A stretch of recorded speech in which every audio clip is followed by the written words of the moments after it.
នេះបងបើសិនជាប្រភេទមានម៉ូទ័រចុចជើងទាឡើងចុះចេះអាហ្នឹងយើងអាចដាក់បានហើយចឹងយើងចូលកន្លែងកែថ្នេរមក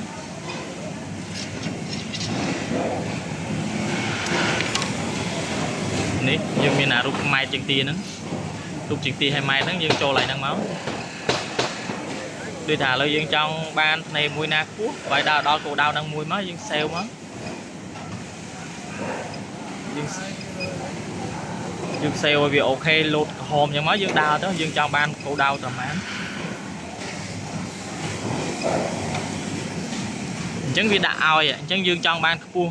បានទៀបអីវាដាក់ឲ្យយើងបាននេះយើងយកទៀបបើយើងចុចយកក្រោមយើងទៀបប្រភេទស្បែកស្ដើងយើងទៅលើចេះដល់កន្លែងក្រាស់ហ្នឹងវាឲ្យយើងដាក់ឲ្យខ្ពស់ទៅយើងដាក់ទៅយើងចង់បានកម្ពស់ម៉ានជើងទាខ្ពស់ម៉ាននេះយើងដាក់តាមហ្នឹងអញ្ចឹងហ្នឹងគឺប្រភេទពួកមានម៉ូទ័រជើងទាហើយបើសិនជាអត់ទេអាហ្នឹងតយើងប្រើថ្នេរប៉ក់